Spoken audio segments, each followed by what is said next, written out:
My name's Pip Fitz-Amobi, and for the last few months I've been investigating the Andy Bell case. Oh, and just so you know, these muffins are laced with poison. Just kidding. Hey friends, A Good Girl's Guide to Murder dropped its official trailer about a week ago, depending on how fast I can get this out. But boy am I surprised. I have no prior experience with the A Good Girl's Guide to Murder franchise. This trailer was the first real time that I've been introduced to this concept. And like I said, I'm very pleasantly surprised. When I initially heard the title A Good Girl's Guide to Murder, I was a little worried because it sounded like a rom-com, but like a rom-com that was trying to be dramatic. And to be fair, that's pretty much what A Good Girl's Guide to Murder looks like from the trailer, but I thought it was gonna be super cheesy, and that the rom-com elements were gonna be too dramatic, and the dramatic elements were going to be too comedic. But after watching the trailer, I am pleasantly surprised that they're going for a more genuine and sincere approach, and that they are taking this tragic event that happened in their story world to be actually tragic and dramatic. And so far from the trailer, I really like the rom-com elements. While doing research for this video, I came across something called Pip Ravi, which I'm guessing is their ship name. Very cute. So I guess that's gonna be a thing. And yeah, that's really cool. I'm glad that Pip Ravi is a thing. Pip is gonna be played by Emma Myers, who I've covered a lot on this channel. I've covered her previous work like on Wednesday and Family Switch, and she also has an upcoming role in the Minecraft movie, a pretty huge one. So we love and appreciate Emma around here. She's been in comedies like Wednesday and Family Switch, but she's also been in a drama movie, I think called The Girl in the Basement or something like that, which I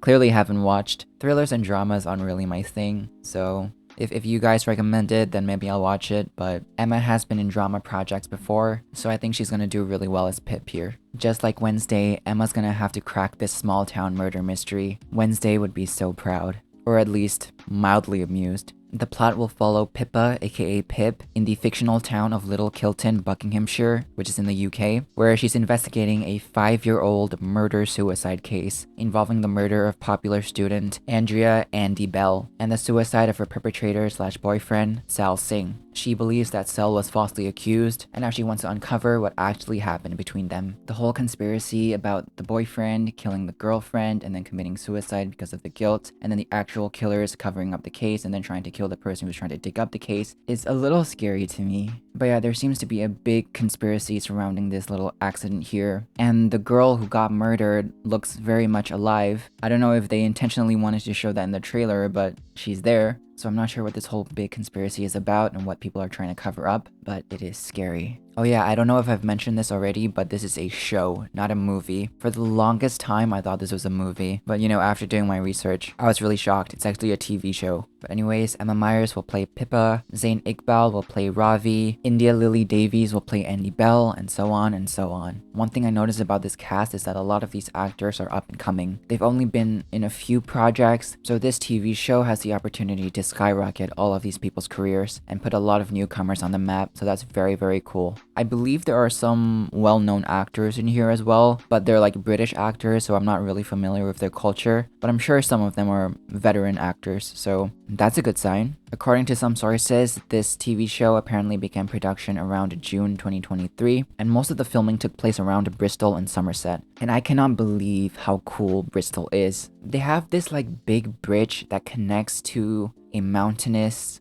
city thing, like a city that's in the mountains. It looks so cool, and I'm not sure if it's like structurally safe, but it looks very, very cool, and Bristol seems very lovely. They're also surrounded by a big, beautiful lake, like it's so idyllic. Pretty sure people can sail boats around Bristol as well. Their tourism industry must be popping off. Anyways, filming also took place in locations like the Redcliffe Caves, the Avon Valley Railway, and the Westbury-on-Trim, which are all, I guess, like popular spots in Bristol. I've searched images on all of them. They all look so cool and so otherworldly. I'm not sure if these are just like tourist spots or if these are just like pieces of history that they just kind of transformed into hot commodities. But yeah, the Redcliffe Caves, I think we saw a glimpse of that in the trailer. Westbury-on-Trim was also featured, I think, in the trailer as well. But yeah, I did not know the UK was this beautiful. The filming for this production ended in August 2023, so that's about 3 months of filming, which is not bad for a TV show. And the first season of the show will consist of 6 45-minute episodes, covering the events of the first book. That's right, by the way, there are 3 books in total in this series, and also like a prequel about Pip's backstory or something. Yeah, so like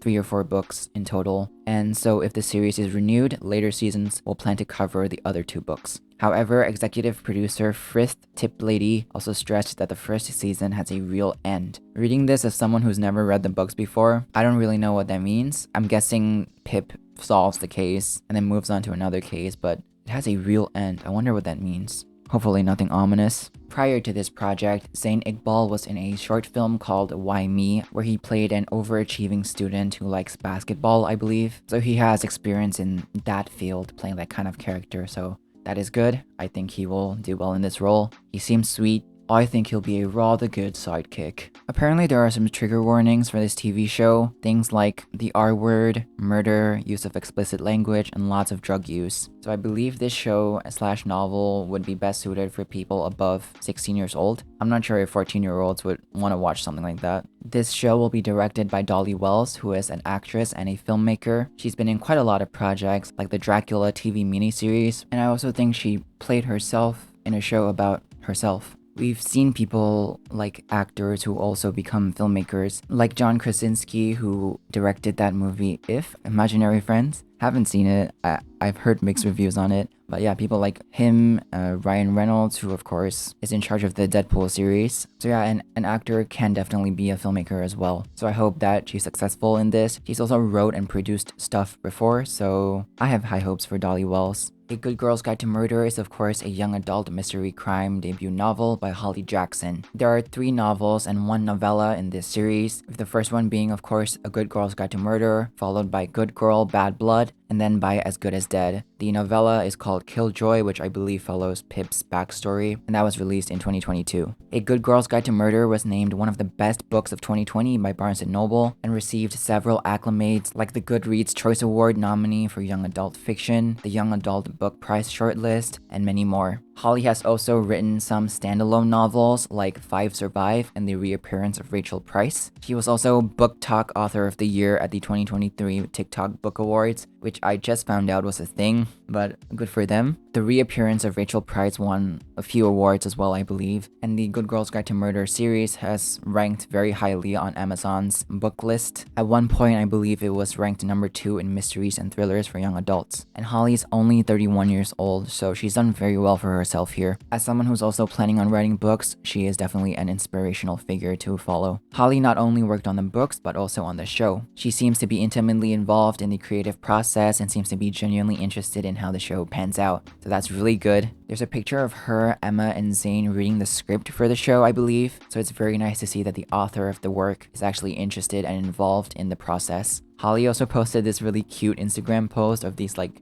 dolls that someone made or she got from someone, and it's like her and Pip, Emma, and it's just like really cool that like, you know, the author of the work has like her own dolls and stuff. It's really cute. We could definitely compare A Good Girl's Guide to Murder to something like Riverdale, which is also like a young adult show thing. Euphoria could also be a comparison, though I've never seen it. And those shows tend to do pretty well, so things are looking good for A Good Girl's Guide to Murder. And it will be released on July 1st on BBC 3 and BBC iPlayer before being released on Netflix sometime later in the year. I'm excited for it. It pleasantly surprised me. What do you think of A Good Girl's Guide to Murder? Have you read the books? What did you think of the trailer? Let me know in the comments below. I would love to read your responses. Thank you for watching, my friends. Have a wonderful day.